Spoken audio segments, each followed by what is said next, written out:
Hi, my name is Nadine Morelli. I'm a program manager on the project team at Microsoft, and I'm here to talk about extensibility in Project for the Web.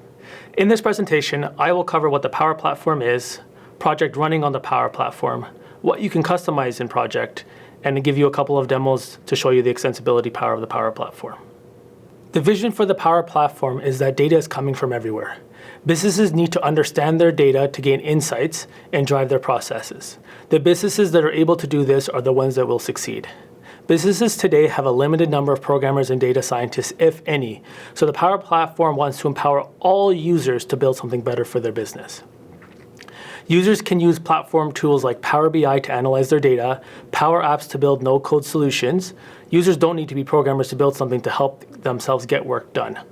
Power Automate allows users to automate business processes to save more time and errors. And they are all able to do this with simple drag and drop interfaces.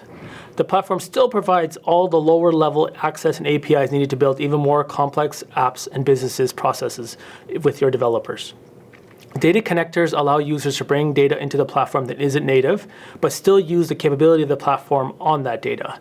Examples are emails, SharePoint lists, planner tasks, etc. Further, you can connect third-party tools and even data that comes from on-premises. AI Builder uses AI to automate processes and get insights from your data. Dataverse is where all native application and platforms data is stored. Project for the Web is built upon this Power Platform. It is a heavily customized app. The app includes forms, views, the pre- and post-validation, business rules, and the data model, which includes project tasks, team members, etc., and all that data stored in the Dataverse. There's also the Task UI, which is a heavily customized HTML JavaScript code that's written by my team, and that provides the awesome grid, board, and timeline experience that you see in Project for the Web. There's also an Azure scheduling service, and this is where the core scheduling engine runs. Whenever you update the start date or end date of a task, the Azure scheduling engine kicks in, figures out the new timeline for the project, and stores it all back into the Dataverse. As you customize project, all the customizations and changes to the data model are made available to all the tools the platform provides. Power BI can see the new fields and let you analyze and build reports. End users can build and customize PowerApps to interact with parts of the project that are relevant to them and other systems. Users can automate their processes and interact with project data using Power Automate. For example, if a project manager assigns a task to someone in a confidential project, Power Automate can kick off a background check or check some HR system to determine if that individual can be assigned the work and let the project manager know. I will demo some of these later on in my presentation. Project can bring in or push out data from other applications in the same Dataverse instance. For example, you can link a project record with a quote that was made as part of a Dynamics 365 application or even a custom in-house application. If the application runs in a separate Dataverse, data connectors allow the data to be brought in.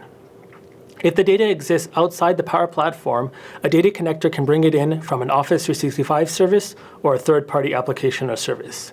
There are interesting scenarios like adding a permit property to a task, and the drop-down is driven from a SharePoint list, and all that data is being brought into the Power Platform for project to use. So what can be customized in Project for the Web? Out-of-the-box forms and views can be fully customized to suit your business needs. The out-of-the-box tables can be appended to, and you can create new ones to suit your business. The Task UI that I alluded to earlier is read-only and cannot be modified or customized at this time. Also, if you create any new forms that show task schedulable data like the start date and end date, the fields that affect the schedule are currently read-only. This also includes low-level APIs. In April, you will be able to use the low-level APIs to update the schedule directly and unblock developer scenarios. A limited number of additional custom tables can be created in Project depending on the project license. Permission gotchas. Individual users will need permissions to the custom tables, and when a project is shared, the team will also need access to those custom tables. To make life easier, we've created a project common role that is automatically assigned to all the teams when a project is shared. If you wish to add custom tables, please make sure that you give the project common role access to it. The project common roles include in all named org instances, and the default org will be getting it in the near future. Now I'm going to show you 3 demos showing the extensibility of the Power Platform and project. For the first demo, I'm going to show you how to add a stakeholder to a project. The scenario is that we want our project managers to record who the primary stakeholder of the project is, so that down the road we can produce a report for each stakeholder that would give them the status of their projects. The first step will be going to PowerApps.com. When you initially log in, you'll be on the default environment, most likely. And so for our demo, we're going to change this to an environment I had pre-set up. We then want to go to the project app, and I want to show you what it looks like today and where we're planning to make our change. So I'll click this rollout Wi-Fi initiative. And so you can see these are pretty much the default out-of-the-box experience you get. And I'm going to go ahead and add a stakeholder to the bottom here. We'll go back to our Power App. We'll go to Data and Tables. So these are all the tables that are currently visible in our Power App. There's quite a few of them. We're going to actually add stakeholder right to the project table. So we're going to search for project. We're going to click on the project table, and then we'll see all the columns in the project table. We're going to go ahead and add a column. We're going to call it primary stakeholder. The type we want it to be is a lookup. We don't want people entering a free form text. If you think about down the road with reporting, everyone types in someone else's name differently, and then reporting becomes a big mess. So we're going to say it's a lookup, and there is a users table in our environment, and so we're going to actually point to the users table, and so you'll be able to add anyone who is a user of your Dataverse instance. You can choose if you want it to be optional, recommended, or required. Required does not mean it goes back and backfills any existing records. Required will just mean that anyone who's editing an older record will be required to fill it in. We're going to go ahead and say it's recommended for the time being, and we'll click done.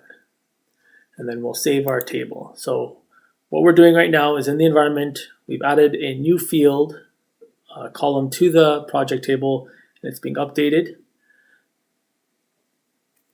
So that's now saved, and now the next step will be modifying the form, which is what the user interacts with, to actually show the primary stakeholder and be able to edit it as well. So there's one form for the project table out of the box. So we'll go ahead and click on that.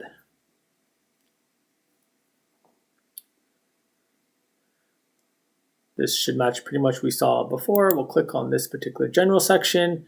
We'll say we want to add a form field. We'll click on the primary stakeholder. It shows up.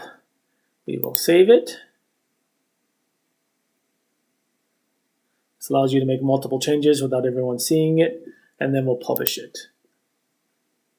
Once it finishes publishing, our changes should all be in place. We will go back to our project interface. We'll click on projects. We'll click on the Wi-Fi 6 rollout. And lo and behold, there is now a primary stakeholder column, and I can go ahead and look for someone and hit save. And there we go. We've now made Alex the primary stakeholder for the Wi-Fi 6 initiative. Given the power of the Power Platform, there is now going to be a new field that can be consumed on the Power BI side that will allow folks to actually create the reports they need using Power BI. But what's interesting is that I've done all the work required to get that field to show up, and if it's populated, the record will be in there for the reports to use. Further, given on the Power Automate side, I can now, if it was interesting enough, I can make a scenario. We can make a flow that will basically say that tell the person who was notified as a primary stakeholder, saying, "Hey, Alex, you are now the primary stakeholder for the Rollout Wi-Fi 6 Initiative project," and send them an email so they now know what's going on. And this can happen every time someone has set them to be the stakeholder. For this demo, I'm going to show you how to import cost centers from a SharePoint list using a data connection, and then add it as a lookup to your projects. The scenario here is an organization needs to have cost centers associated with projects, so that if there's any costs incurred on the project, we know what cost center it would be associated to. And also the list of cost centers isn't managed within the Power Platform or within project, it's managed externally, which is represented by a SharePoint list. So the first place we'll go to is PowerApps.com. Make sure I have the right environment chosen. Here's the list in SharePoint. Code title, code people might need to know the code. The titles for the friendly name that people who don't use cost centers will at least know what to see. And we'll show them both whenever you're picking it from a project. So the first thing we're going to do is we're going to go to data, we're going to go tables, and we're going to go get data. We're going to copy the link to the SharePoint site, and then PowerApps will allow us to see all the lists available, and we'll pick the one we care about. So here's the URL. We'll create a new connection. We need to be authenticated to access this data source. It'll ask me to log in. Then choose the cost center SharePoint list. It has a bunch of stuff, but more specifically, I'll check it has a title of the 3 of them I care about. And the code 101, 102, 103. So that's the data I'm looking for. I'm not interested in the extra stuff in the list. So I will go ahead and only choose the columns I care about. Title, code, okay. I want the name, whenever you show a cost center, I always want it to show a code. Otherwise, I'm fine with the name. I'll click next, and I'll create a new table for the cost center. And I'll refresh this list manually for the time being. When I'm ready to go forward, I can have it refreshed periodically to keep the data in PowerApps up to date from what's in the SharePoint list. So in the background, it's PowerApps is creating a connection to SharePoint in a way that can be used in a reasonable manner. It's creating a table that will be stored in the Dataverse, matching the schema that I set up. And then it'll also create a flow that'll be able to keep that data up to date when I decide to schedule it at some refresh rate. So it's doing all that. So this step actually takes a few minutes. And when it's done, all the data I should be good to go. Sometimes it takes a few seconds for the table to show up, so we'll hit refresh. There we go. So one caveat is that we want to hook up this table to project and be able to look it up. But as I said earlier in my slides, we use the user that might be creating projects needs permission to this table to look at it, read it, append to it, etc., depending on the level of permissions you want to give it. So you go to the admin page for your PowerApps. We're going to go for this environment. We're going to say we want to see all the security roles. We're going to find the project common one. I'm going to click edit, custom entities. We'll find cost center. And basically we're going to say that users will have access to create, update, etc. And so we'll save close that. So that should give everyone access to the cost centers. We'll make it wide open, but we can restrict it to what needs to be done later. So now looking back at our cost center table in PowerApps, we're going to go ahead and edit it a little bit. Whenever we show the cost centers to people, we want to update the view because people are less interested when the record was created, but they do want to see the title. And so we'll save it there. So what this means is that when I try to look it up from a project, it'll show me the code and title together, making it really convenient. I will go back. The other interesting view is all the active cost centers. Same idea. I want to show the code and title. I'm less interested in when the data was created or imported.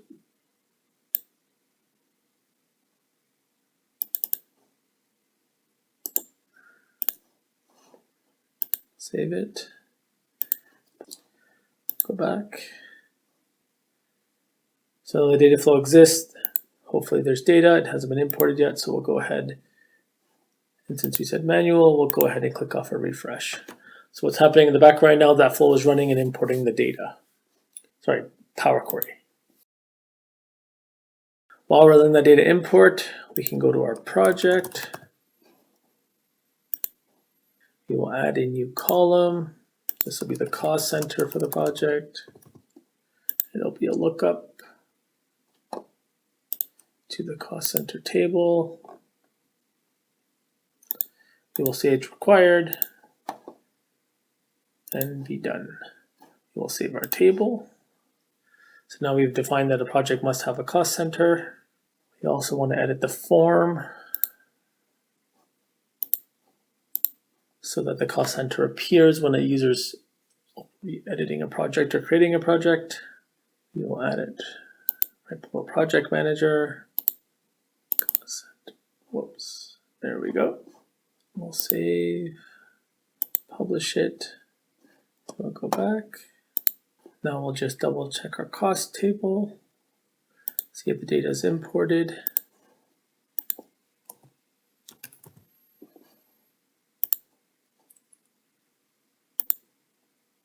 There's our data. You see that the active cost center view already shows these two columns. The cost center lookup should say the exact same columns. Perfect. Now we'll go to our Power App project. We click on the Rollout Wi-Fi 6 Initiative project. You'll see the cost centers there. We can search like 101. We see our headquarters there. We can also type 102. We can see a whole bunch of them there, and it searches for us automatically. And then save.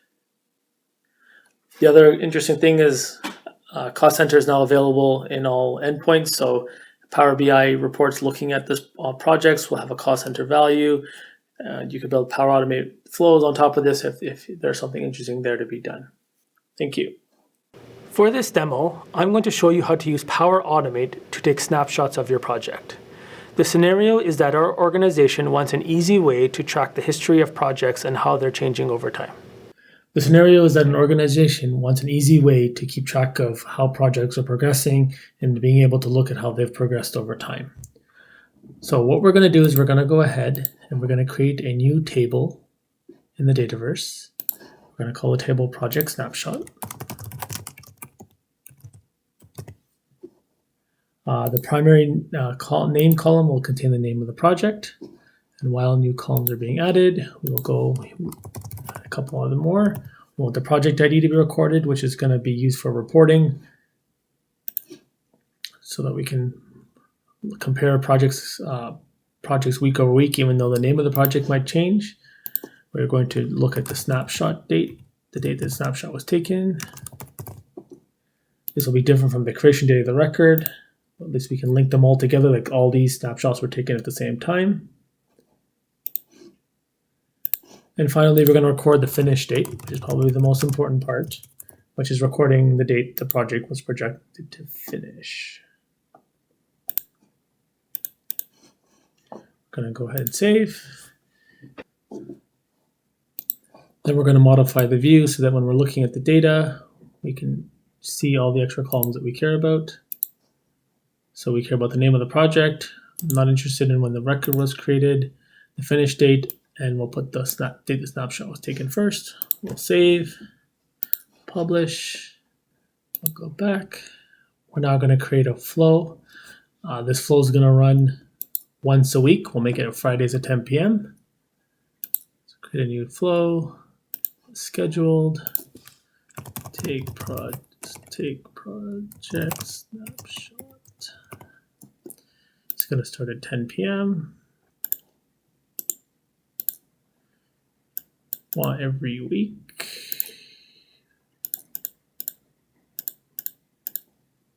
And create. So the first thing we want to do is talk to the Common Data Service, which is the old name of Dataverse. We're going to ask it to get all the rows. Which table? We want to pull it off the project table.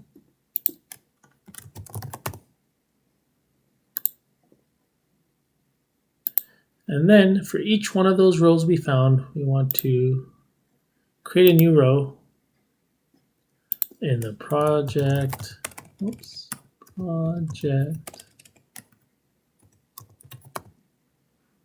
snapshot table.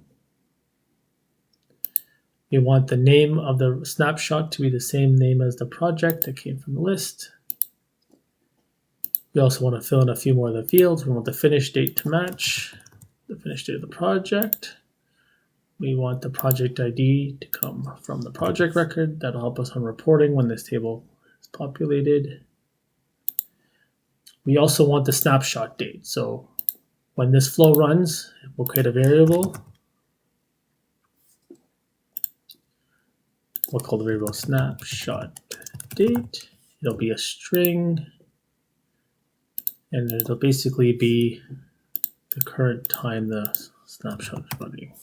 So therefore, all the project snapshots that are created all have the same date, snapshot date. And then we will save, and then we'll test it out manually. It's asking us to run it, so the flow has been started, and we'll go monitor it over here. So we're currently being told it's running, and it's now succeeded. So now if we go back to the tables, we go to project snapshot, take a look at the data. We now see that there are 2 records here created at 10:46 p.m. They have a different finish date. We'll go muck around with those dates just to show that this thing is live. Projects, software development, what are the tasks? Create a new task here. Task 1. Duration is 5 days. Save. Back. Now the date is the 26th, and we had it as 21st before. So now if we go back to flows, we manually tell this thing to run.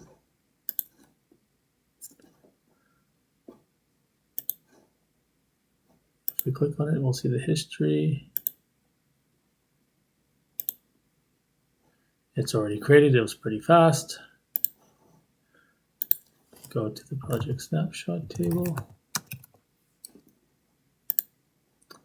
data inside of it, and then we now see another record, and we see that it changed. The later snapshot has the new date. I hope you're able to start working on customizing project today. Thank you for your time.